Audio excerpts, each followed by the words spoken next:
Bismillahirrahmanirrahim. Alhamdulillahi rabbil alamin. Wassalatu wassalamu ala asyrafil anbiya'i wal mursalin nabiyina Muhammadin wa ala alihi wa sahbihi ajma'in. Allahumma 'allimna ma yanfa'una wanfa'na bima 'allamtana. Allahumma faqihna fid din wa 'allimna at-ta'wil wa zidna 'ilman ya rabbal alamin. Rabbi shrah li sadri wa yassir li amri wahlul 'uqdatam min lisani yafqahu qawli. Subhanaka la ilma lana illa ma 'allamtana innaka antal alimul hakim wa la haula wa la quwwata illa billah. Alhamdulillah, syukur kita pada Allah SWT dengan limpah rahmatnya. Malam ni kita dapat lagi menyambung siri kuliah kita Fiqhus Sirah.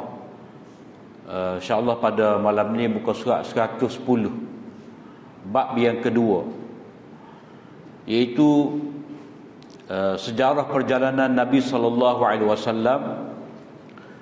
bermula daripada menjadi Nabi dan Rasul sehinggalah baginda berhijrah ke Habasyah.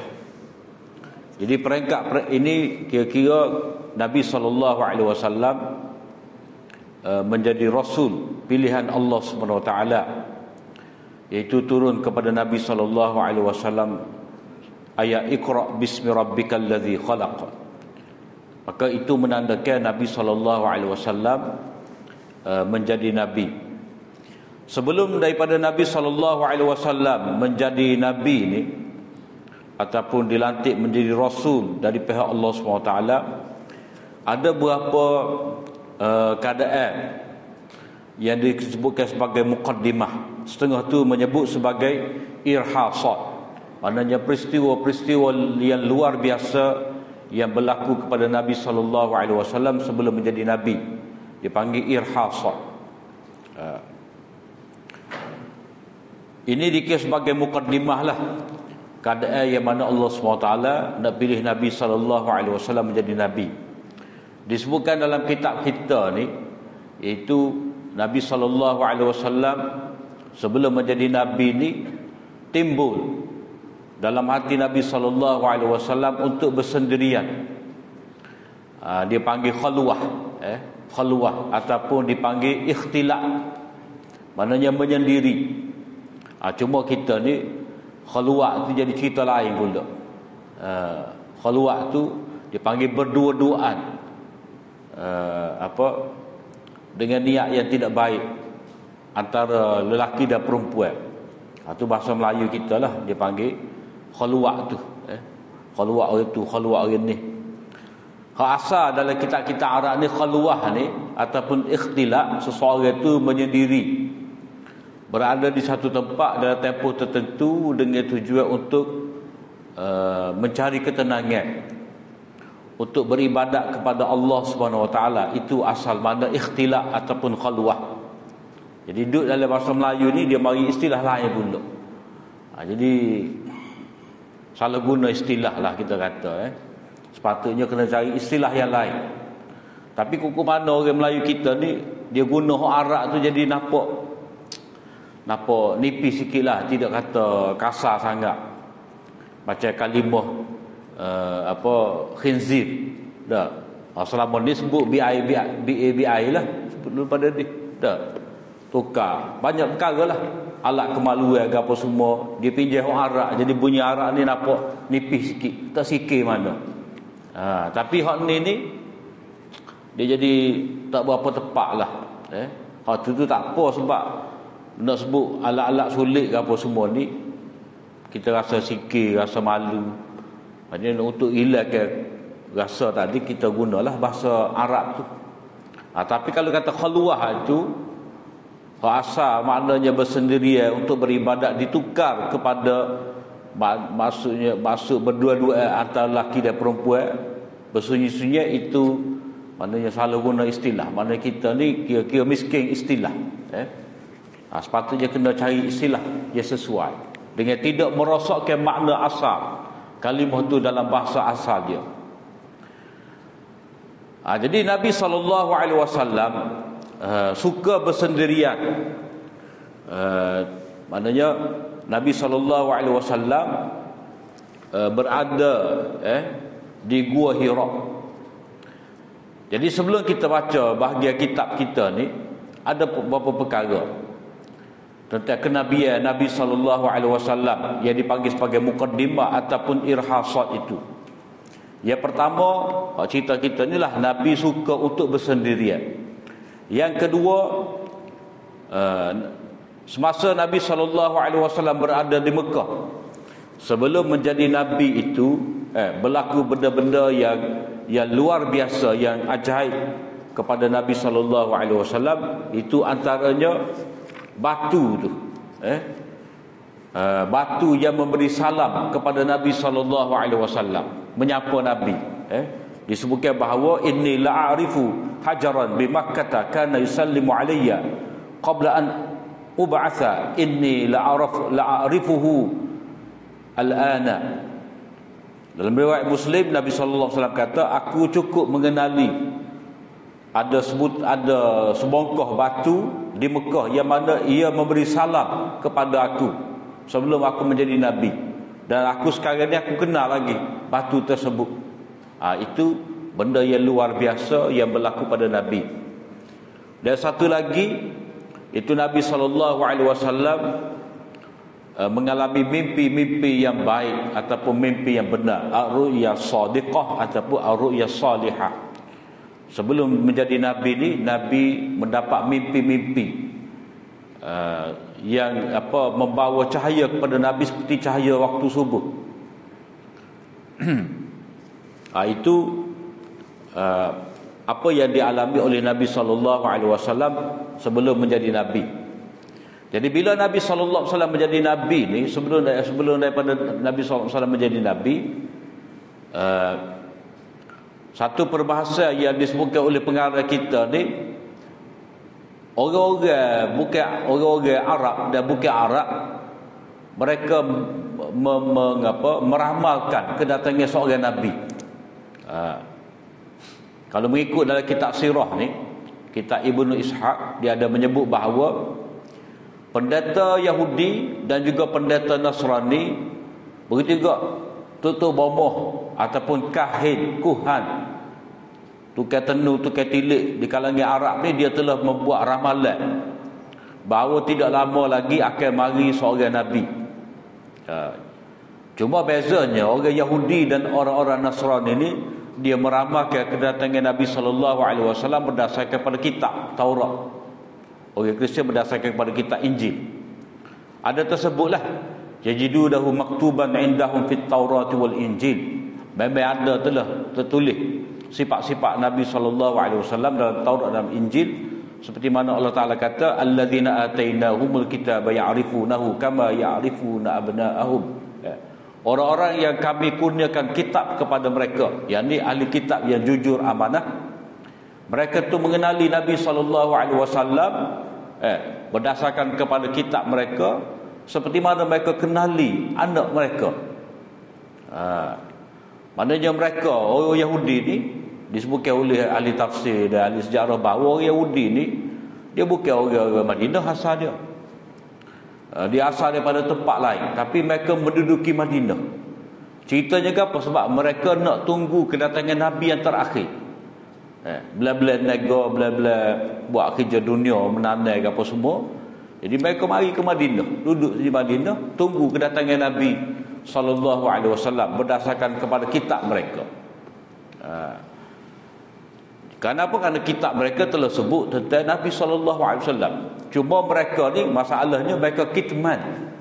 Penyakit mereka menyembunyikan sifat Nabi.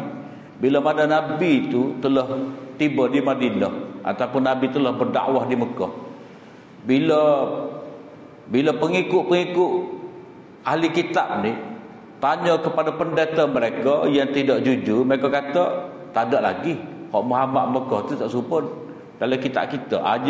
Dia menyembunyikan kebenaran, dia mengubah, dia memberitahu kepada pengikut-pengikut mereka bahawa Nabi yang kita cari ni bukan Muhammad. Sebab mereka jangkakan Nabi mereka tu daripada keturunan mereka. Jadi ada dah ramalan. Orang Arab pula, mereka berdasarkan kepada ramalan tukar tenun, tukar tilik ni, Datuk Tenun, Datuk Tilik ni sumber berita mereka adalah daripada jin. Yang telah menguping. Menguping ni bahasa Indah lah. Yang telah mencuri berita daripada langit. Sebab apa? Orang pendeta-pendeta Tutup Bomoh ni, mereka nak memberi ramalan kepada orang. Mereka ada jin yang mereka puja, yang mereka suruh. Dan jin ni lah akan memberitahu kepada mereka berita gaib kepada dukun-dukun ataupun tukang tilik ni. Tukang tilik akan beritahulah kepada pelanggan-pelanggan mereka. Jadi jin ni macam mana dia dapat berita langit, berita gaib ni? Sebab dia curi dengar berita di langit tu. Jadi syaitan-syaitan dan juga jin yang mencuri berita di langit tu, itulah ya Allah SWT menyebut waja'alnaha rujuman lisyayatin walaqad zayyana as-samaa'a ad-dunya bimasabih waja'alnaha rujuman lisyayatin. Kami telah hiaskan langit itu dengan pelita-pelita, yakni dengan bintang-bintang, dan kami jadikan bintang tadi sebagai syihab, bahan bakar. Ia digunakan untuk melontar, merejam syaitan-syaitan yang cuba mencuri dengan berita daripada langit. Jadi Pokok Tok Bomoh ni pun memberi ramalan yang sama juga, bahawa akan mari seorang Nabi. Jadi orang Yahudi ni, antaranya Pokok Bani Abdul Ashhal di Madinah ada cerita tentang kebangkitan Nabi. Begitu juga Ibnul Haiban, seorang daripada Syam ni, telah mari daripada Syam pergi ke Madinah beberapa tahun sebelum Nabi SAW dibangkitkan. Dia menjelaskan kepada orang Yahudi di Mekah bahawa kedatangannya adalah kerana untuk mencari seorang Nabi yang dia yakin ikut. Itu Ibnul Haiban. Dia mari daripada Syam. Begitu juga Ibnul Haiban ni mari daripada Syam, kira-kiranya biasa di Syam tu orang Nasrani lah. Kemudian cerita Salman Al-Farisi hak mari daripada Iran tu, mencari agama yang benar, mencari seorang Nabi. Maknanya ada dah tersebar dari kalangan orang Arab bahawa akan muncul seorang Nabi di kawasan tanah Hijaz ni, semenanjung Arab ni, di Mekah ataupun di Madinah. Jadi tak ada masalah lah, sebab di Madinah tu lepas daripada Nabi hijrah, di Mekah sebelum hijrah. Cuma Nabi SAW pada ketika tu, pada ketika sebelum menjadi Nabi tu, timbul keinginan untuk bersendirian, dan tidak terlintas pun dalam hati Nabi ni untuk berharap menjadi seorang Nabi. Walaupun telah masyhur berita tentang akan muncul seorang Nabi akhir zaman yang menjadi penyelamat ni, tetapi tidak pernah terdetik dalam hati Nabi SAW untuk menjadi Nabi. Nabi tidak menjangkakan bahawa dia akan menjadi Nabi. Jadi dia ada dua keadaan lah. Satu, tanggapan manusia pada waktu tu, sama ada ahli kitab ke, Pokok Quraisy ke, mereka menjangkakan ada Nabi akhir zaman, dan Nabi pun tidaklah jangkakan dia tu jadi Nabi.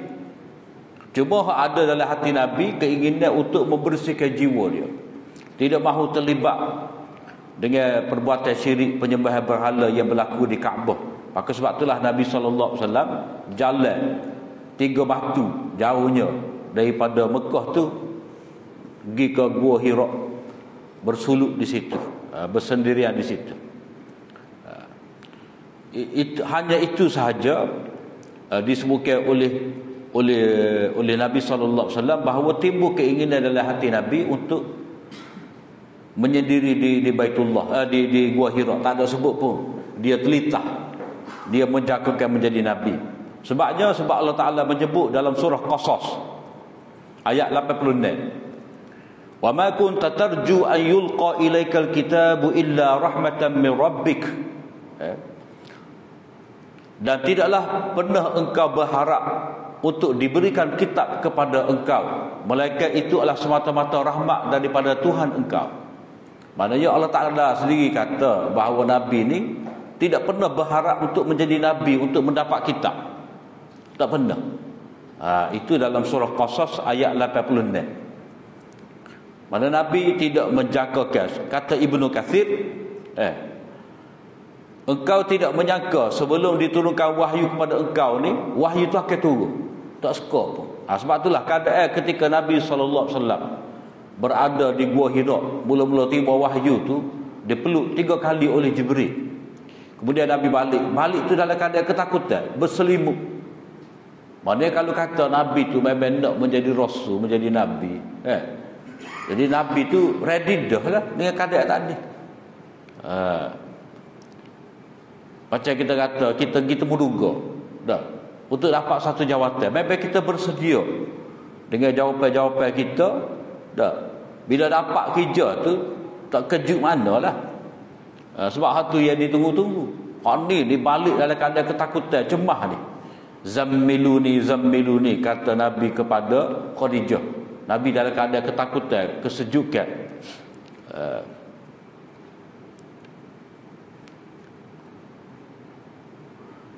Satu lagi ayat yang menunjukkan bahawa Nabi SAW tidak pernah terlitah pun untuk menjadi Nabi, iaitu dalam surah ayat 52. Wa kadzalika auhayna ilaika ruham min amrina ma kunta tadri mal kitab wal iman walakin ja'alnahu nuran nahdi bihi man nasha'u min ibadina. Demikianlah kami wahyukan kepada engkau Al-Quran daripada urusan kami, dan tidaklah engkau mengetahui erti kitab dan juga hakikat iman itu dengan terperinci, yakni sebelum daripada mendapat wahyu ini. Tetapi kami jadikan kitab wahyu yang diberikan kepada kamu itu sebagai cahaya untuk kami memberi hidayah kepada hamba-hamba kami yang kami kehendaki. Maknanya antara nikmat yang Allah SWT sebutkan kepada Nabi, iaitu Allah mengurniakan kepada Nabi kenabian, kerasulan, kitab, tanpa Nabi harapkan, tanpa Nabi jagakan, Nabi dapat. Dan sebelum pada ni kita ada bahas cerita tentang Nabi SAW yang ikut Abu Talib pergi ke Busra, jumpa dengan Rahib Buhaira tu.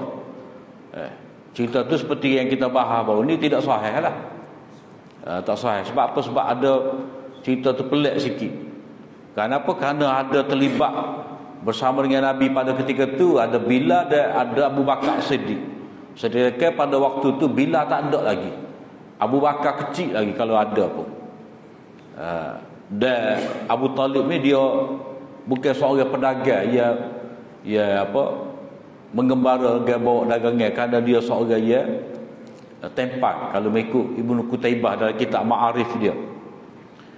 Jadi kalau kata bertemu dengan Rahib Buhaira bahawa Nabi ni akan menjadi Nabi, maknanya Nabi menunggulah, sebab Buhaira telah memberitahu engkau ni jadi Nabi. Abu Talib diberitahu oleh Buhaira bahawa Nabi anak saudara dia ni akan menjadi Nabi, sedangkan tidak. Sedangkan Nabi SAW tidak menyebut tu bahawa dia telah diberi ramalan. Mana aku ni dulu adalah ramalan yang telah diberitahu oleh Rahib Buhaira tu. Nabi tak sebut lagu tu. Kalau Nabi sebutnya, bila ditanya kepada Nabi, siapakah engkau, maka Nabi jawab, ana da'watu Abi Ibrahim wa busyra Isa ibni Maryam. Itu jawapan Nabi. Bila orang tanya pada Nabi, siapakah engkau wahai Muhammad, Nabi SAW kata, aku adalah doa Nabi Ibrahim, ayah aku, tu aku. Dan aku ni adalah khabar gembira yang diberitahu oleh Nabi Isa. Mana Nabi Isa dia mari diutuskan oleh Allah SWT ni untuk memberitahu kepada Bani Israel beriman tauhid pada Allah Ta'ala, dan kamu akan bertemu dengan Nabi akhir zaman min ba'di ismuhu Ahmad, yang bernama Ahmad. Mana Nabi ni bila dia kata aku dakwatu Ibrahim, aku ni adalah doa daripada Nabi Ibrahim dan khabar gembira yang diberitakan oleh Nabi Isa, maka itu menunjukkan bahawa Nabi SAW tidak pernah menyangka dia tu menjadi Nabi. Dia tidak pernah berharap. Sebab apa? Sebab kenabian ini adalah satu benda yang Allah Ta'ala berikan kepada hamba dia, berdasarkan kepada hikmah pilihan Allah Ta'ala. Wa rabbuka yakhluqu ma yasha'u wa yakhtar. Tuhan kamu itu mencipta apa sahaja yang dia nak, begitu juga dia memilih apa sahaja yang dia nak, dia pilih untuk memberi kenabian kepada siapa dia nak. Allahu a'lamu haitsu yaj'alu risalatah. Allah Ta'ala lebih mengetahui di manakah dia nak letakkan, dia kepada siapakah dia nak berikan kerasulan itu. Jadi sebelum usia Nabi SAW mencapai 40 tahun, Nabi suka menyendiri, kerana cara seperti itu membuat akal menjadi jernih, jiwa tenang, dan membuka peluang untuk bertafakur tentang alam semesta ciptaan Allah SWT. Jadi Nabi SAW menyendiri dalam Gua Hira pada bulan Ramadan pada setiap tahun. Itu dalam sirah Ibnu Hisham. Mana Nabi SAW suka bersendirian di Gua Hira itu. Dia sebut di sini beberapa tahun tu. Beberapa tahun sebelum menjadi Nabi. Nabi suka bersendirian di Gua Hira.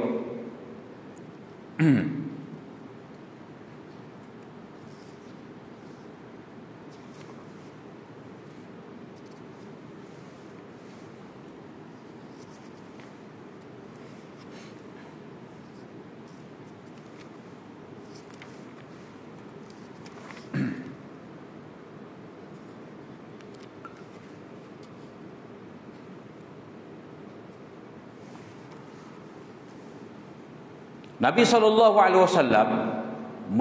melakukan berkhulwah itu, bersendirian itu, kerana kehidupan kaum dia itu, kerana kaum Quraisy dalam keadaan sesak yang nyata. Kerana apa? Kerana mereka itu menyembah berhala dan sujud pada berhala. Ada 360 ekor berhala di Baitullah pada waktu itu. Kecintaan Nabi SAW untuk bersendirian menjadi semakin begitu kuat apabila kenabian itu makin dekat. Sehingga Nabi SAW ambil bekal lah. Maknanya Nabi SAW dia balik ke rumah dia, dia ambil bekal. Dia ambil bekal yang disediakan oleh Khadijah, kemudian dia pun pergi. Kadang-kadang dia tak ada nak balik tu, Khadijah pergi hantar. Maknanya peranan seorang isteri yang menyediakan bekalan untuk suami dia. Jadi Nabi SAW berulang-alik ke Baitullah itu untuk bersendirian, bertafakur. Cuma dia ada satu perbahasan. Bila kata Nabi SAW ni beberapa kali, beberapa tahun Nabi bersendirian di Gua Hira ni, maknanya lama dah lah sebelum jadi Nabi tu, mungkin 3-4 tahun sebelum jadi Nabi tu. Dan disebutkan juga bahawa Nabi SAW mendapat mimpi yang benar. Mendapat mimpi yang benar. Ada disebutkan bahawa Nabi SAW mendapat mimpi yang benar ni lebih kurang dalam 6 bulan sebelum daripada menjadi Rasul tu. Maknanya 6 bulan nak jadi Rasul tu, mari mimpi yang benar kepada Nabi SAW. Lepas tu macam mana yang dikatakan bahawa Nabi tu suka menyendiri? Maknanya kalau segi perbahasan ulama ni, ada yang kata mula-mula mari mimpi yang benar, maka Nabi pun pergi bersuluk di Gua Hira. Jadi mimpi yang benar dulu, kemudian baru Nabi SAW pergi bersuluk. Ada yang kata Nabi pergi bersuluk dulu, bersendirian dulu di Gua Hira, lepas pada itulah baru mimpi mari. Tetapi pengarang kita ni dalam kitab dia edisi baru, dia bahas dengan panjang lah perkara ni. Dia kata Nabi SAW ni beberapa tahun sebelum menjadi Nabi, Nabi berkhulwah dah. Cuma bila bulan nak menjadi Nabi tu, Nabi dapat mimpi, dan mimpi itu berupa wahyu. Jadi mimpi itu mari semua pada Nabi, sehingga memang Nabi suka benar untuk pergi khulwah. Jadi dulu dia khulwah dalam keadaan biasalah, dia rasa nak pergi, dia pergi. Tapi Honi ni macam dia ditarik, dia dipanggil supaya pergi bersuluk di Gua Hira. Maknanya keinginan untuk dia bersendirian tu makin memuncak. Setelah mana? Setelah dia mendapat mimpi-mimpi yang baik itu. Maknanya kerana mimpi yang benar itulah menyebabkan Nabi ni makin berminat, timbul cinta untuk bersendirian di Gua Hira. Jadi sebelum pada tu Nabi pergi dah, tapi tidaklah seperti keadaan dekat dah dapat wahyu ni. Sebab hak dekat dah dapat wahyu ni, Nabi pergi, balik ambil makanan, pergi pula. Lepas tu habis makanan, balik semula. Dah. Teringat kepada anak isteri dia pun balik. Kadang-kadang tak sempat nak balik, bekalan habis, Khadijah pergi hantar. Maknanya keinginan untuk bersendirian, nak dekat kepada Allah SWT tu makin kuat bila mana makin tiba waktu nak menjadi seorang Nabi itu. Tapi dalam keadaan begitu pun Nabi tidak pernah berharap untuk menjadi seorang Rasul.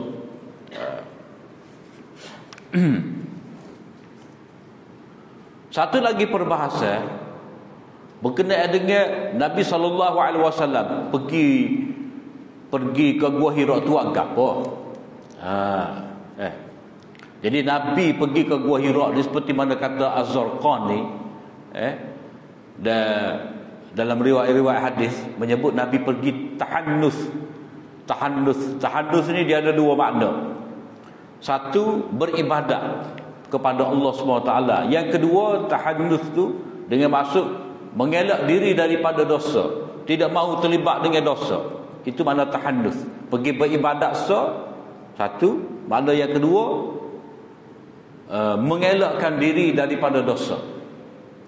Jadi biasanya otomatik lah bila orang tu terlibat dengan ibadat, jadi tak ada lah masa dia tu habis untuk buat maksiat. Itu dia kedua-dua makna tu boleh dipakai. Mana Nabi nak elak daripada terlibat dengan dosa kufur syirik yang ada di Mekah pada waktu itu, maka Nabi pun bersendirian beribadat di Gua Hira. Sebab nak beribadat di sekeliling Kaabah pada ketika itu tak sesuai. Jadi cara Nabi beribadat pada ketika itu macam-macam pendapat lah. Ada yang mengatakan Nabi SAW beribadat di situ dengan cara tafakur, mikir tentang kekuasaan Allah Ta'ala, tentang adanya Tuhan, tentang adanya akhirat, tentang adanya dosa pahala, berdasarkan kepada sakibaki agama Nabi Ibrahim AS. Ada yang kata Nabi ni dia beribadat mengikut syariat Nabi Musa, Nabi Nuh, ada kata Nabi Ibrahim, macam-macam lah pendapat. Kalau mengikut Syekh Utsaimin, dia kata Nabi SAW pergi beribadat di Gua Hira itu sesuai dengan apa yang Allah Ta'ala ilhamkan kepada Nabi pada ketika itu. Wa yatahannathu wa yata'abbadu lillahi azza wa jalla bima fatahallahu alaihi. Nabi SAW pergi beribadat, pergi mengelakkan diri daripada dosa di Gua Hira pada waktu itu mengikut apa yang Allah Ta'ala ilhamkan kepada Nabi. Apakah mati gitu. Sebab apa? Sebab kita nak kata ni cara Nabi Ibrahim, ni cara Nabi Nuh. Nabi pergi tafakur ke, Nabi pergi semaya ke, lagu mana? Jadi kata Imam Ghazali, kita tak ada dalil yang cukup kuat untuk kita pegang menetapkan bahawa Nabi beribadat dengan cara lagu ni di Gua Hira. Tak ada. Jadi benda ni dia tidak ada faedah lah. Sebab apa? Sebab waktu Nabi beribadat tadi, waktu Nabi beribadat di Gua Hira tu sebelum jadi Nabi, yang ni sebelum daripada turun syariat. Jadi apa juga bentuk ibadat Nabi buat pada waktu tu, lepas daripada Nabi SAW menjadi Nabi, tak pakar dah lah ibadat sampai waktu tu. Sebab ibadah Nabi SAW beribadat pada waktu tu, Nabi tidak beritahu kepada kita cara dia. Jadi bila tidak diberitahu pada kita, jadi tak payahlah kita nak bahas lagu mana cara Nabi beribadat dalam Gua Hira tu. Sebab apa? Sebab kalau diberitahu pada kita pun belum tentu itu disyariatkan untuk kita. Sebab hak Nabi buat tu dalam keadaan belum jadi Nabi, belum turun Quran. Jadi hak ibadat hak kita dianjurkan supaya kita buat ni adalah seperti hak Nabi ajar. Sallu kama ra'aitumuni usalli. Hendaklah kamu semaya seperti mana kamu lihat aku semaya. Jadi bila Nabi sendiri tidak menceritakan keadaan cara dia beribadat di Gua Hira pada waktu tu, maka tak perlu bahas. La qaila tahtah, la ma'na lahu, tidak ada faedah pun kalau kita nak bahas, sebab dia tidak memberi kesan hukum kepada kita. Cuma kita ambil cara hak mudahnya, kita pakai hak umum lah. Jadi Nabi beribadat sesuai dengan apa yang Allah Ta'ala beri ilham kepada Nabi pada waktu itu. Berhenti situ, tak payah duk bahas.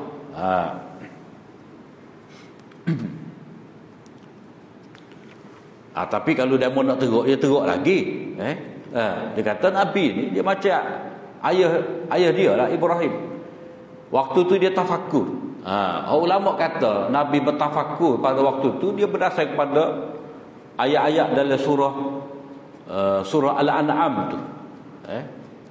Dalam surah Al-An'am tu, yang mana Nabi Ibrahim berdialog tu. Nabi Ibrahim berdialog dalam hati dia tu, iaitu pada ayat 75 sampailah kepada ayat 80 surah Al-An'am. Wa kadzalika nuri Ibrahim malakutas samawati wal ard. Falamma janna alaihi al-lailu ra'a kawkaba.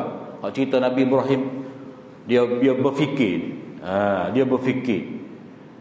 Bila waktu malam gelap, dia kata, bitai-bitai lah Tuhan aku. Dah. Kemudian bila bitai itu hilang, dia kata tak boleh jadi Tuhan lagu ni. Tak layak jadi Tuhan. Bila nampak bulan, dia kata ni bakal Tuhan. Lepas tu bila bulan tu tak ada, dia kata mana boleh jadi Tuhan lagu ni. Mata ada, mata tak ada.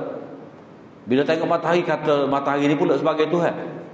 Bila matahari tergelap, mana boleh Tuhan ni hilang. Itu ia menjadi dalil kepada ulama yang kata Nabi ni beribadat dengan ibadat tafakur, berdasar kepada tafakur Nabi Ibrahim. Tapi ayat ni pun tak boleh nak hujah juga. Sebab apa? Sebab sebahagian ulama kata bahawa ayat tadi tafakur, bukan Nabi Ibrahim bertafakur, Nabi Ibrahim menyindir. Nabi Ibrahim menyindir kaum dia pada ketika itu menyembah selain daripada Allah Ta'ala. Sebab kaum dia ni menyembah batu yang tidak boleh bercakap, tak boleh berbicara, tidak dapat menunjukkan kudrat. Jadi semua tadi bintang ke bulan ke matahari ke, dia tidak ada kuasa mutlak, maka tidak layak menjadi Tuhan. Kemudian hikmah yang dapat dipetik daripada peristiwa Nabi SAW bersuluk di Gua Hira ni, yang pertama,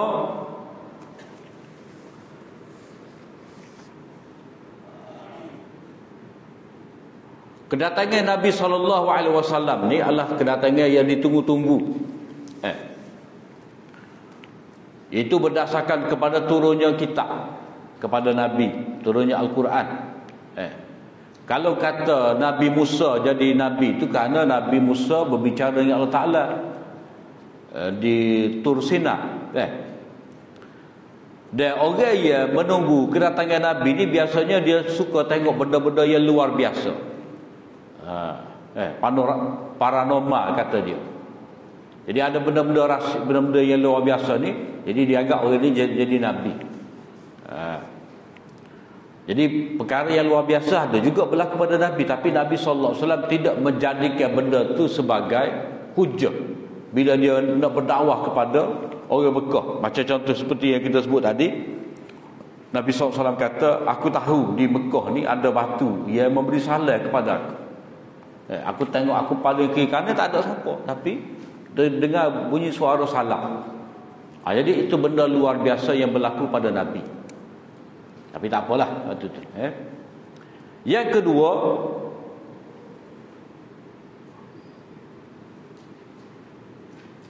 pentingnya kita mengaitkan benda yang berlaku dengan nas syarak. Maknanya untuk menentukan kedatangan Nabi ni bila, begitu juga untuk menentukan cara beribadat sebelum daripada Nabi SAW menjadi Nabi itu kita kena tentukan berdasarkan kepada nas syarak.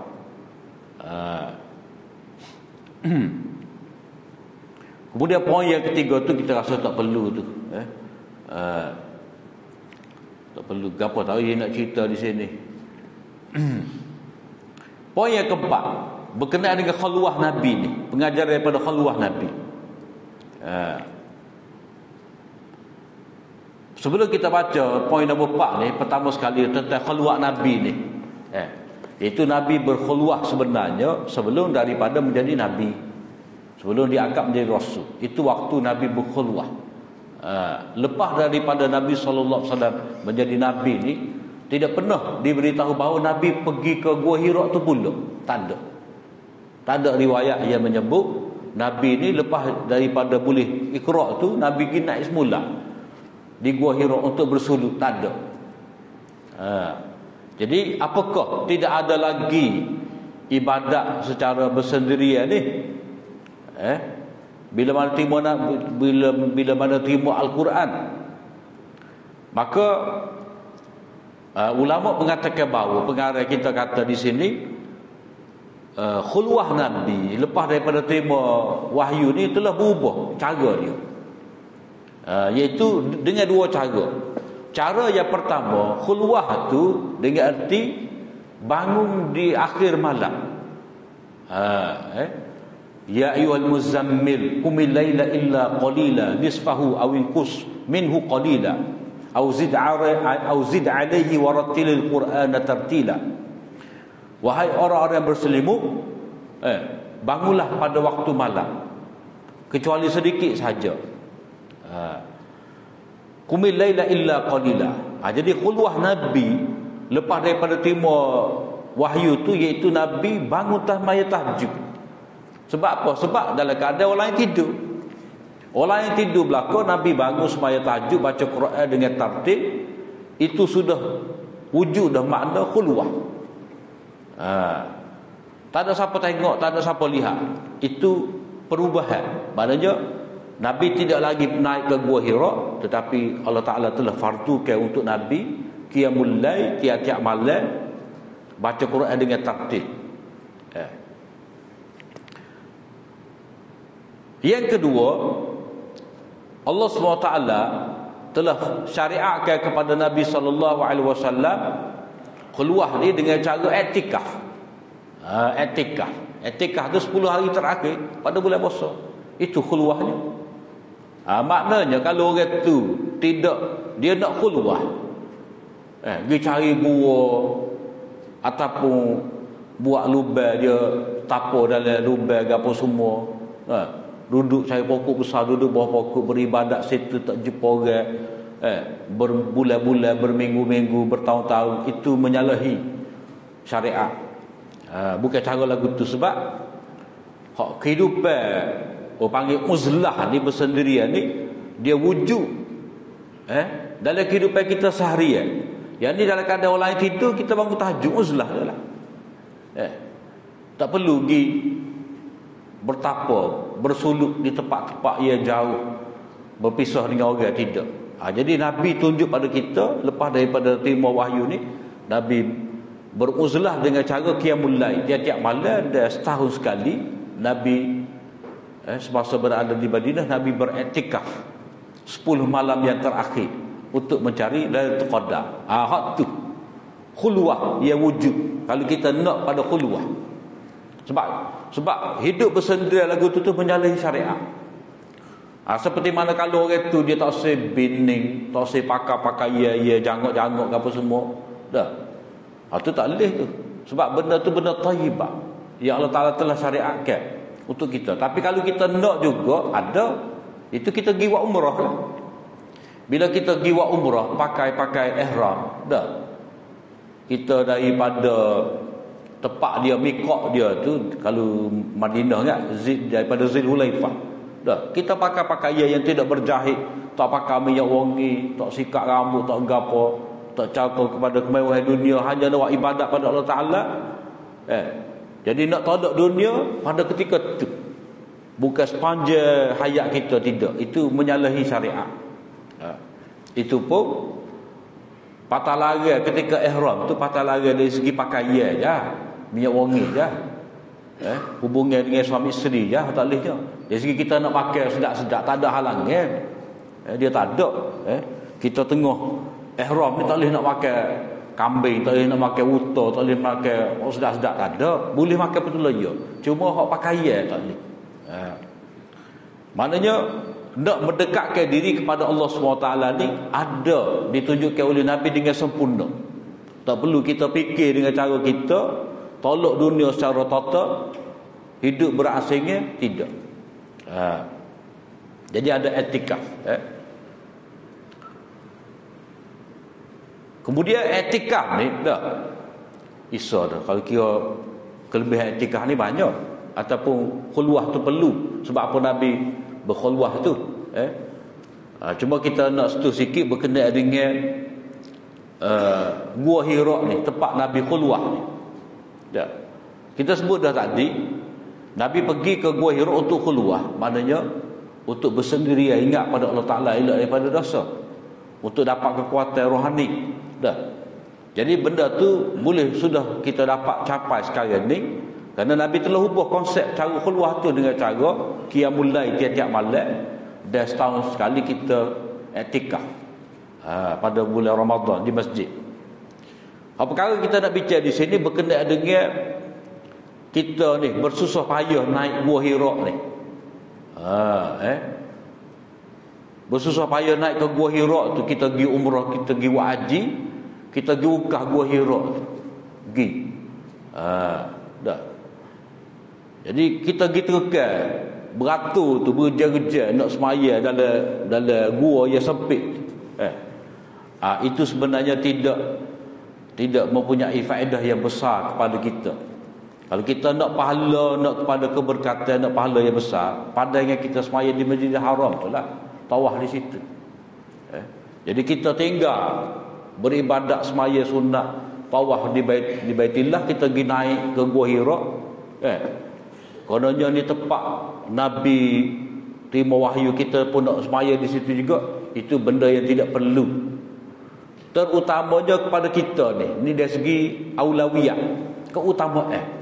Kita mari Mekah lah ni, kalau buat umrah ni 5 hari ya, 5 hari 6 hari ya duduk Mekah tu. Dah. Kalau kita pergi tu berapa jam? 3 jam. Nak semaya 2 rakaat aja. Nak naik Gua Hira, nak semaya 2 rakaat. Tak padat. Tak padat dengan kesempatan yang kita boleh mari tu. Sedangkan pahala semaya di Masjidil Haram tu 100,000 kali ganda di sisi Allah Ta'ala, 2 rakaat. Dah. Tiba-tiba kita nak naik semaya atas Gua Hira, 3 batu jauh tu. 3 batu, lepas tu dengan susah payah naik. Dah. Kalau kita ada waktu yang lama, kita duduk Mekah, kita sendiri duduk Mekah, tak apa, kita nak pergi. Ataupun kita ni ahli sains lah, nak kaji sesuatu tentang Gua Hira tu, perlu kita nak kaji, kita pergi kaji, tak apalah. Tapi kalau semata-mata nak pergi semaya, tak payahlah. Tak payah, sebab tidak menjadi keutamaan. Bukan kata haram pula pergi sembahyang atas tu, tidak. Maksudnya kita kecek dari segi keutamaan. Kita nak gapo? Nak pahala. Nak dekat dengan Allah Taala, nak redha Allah Taala, sembahyang di Baitullah. Sembahyang betul-betul depan Kaabah. Itu lebih besar lagi. Tapi kalau kita sayang pada Nabi, kita nak ada rasa feel lah, orang kata feel. Tempat yang pernah Nabi pergi, kita nak pergi. Itu lain cerita. Mana kita nak buat satu amalan ni, kena tengok maksud, kena tengok keutamaan. Kalau kita nak pahala, cari cara sepatutnya. Kalau kita nak cari feel pun, nak ada perasaan tu, kita rasa tak payah, tak perlu. Sebab Nabi SAW sendiri dan juga para sahabat, lepas pada tu tak ada pun disebutkan Abu Bakar pergi naik Gua Hira, Umar pergi naik, Osman pergi naik, Talha naik, Abdul Rahman bin Auf naik, Salman Al-Farisi naik. Tak ada riwayat. Jadi kita tak perlu menyibukkan diri kita susah payah penat naik. Tapi kalau kita sekadar nak naik tengok gapo, tahu kita sebagai pelajar sirah, pelajar sirah nak naik tak apalah kalau kita waktu yang cukup. Tapi kalau kita nak cari pahala semaya, tidak perlu. Dua sudut yang berbeza. Kita sebagai pelajar nak tahu ni tempat dia, lain. Kalau kita sebagai orang ahli ibadat nak beribadat, itu bukan tempat dia. Tempat dia di Mekah. Semayalah berpuluh-puluh rakaat di Baitullah, itu lebih besar lagi. Tawahlah berkali-kali di Baitullah, itu lebih besar lagi berbanding kita susah payah naik di bukit tu, di Gua Hira tu. Tambah pula kita ni bukan sama berpeluang di Mekah.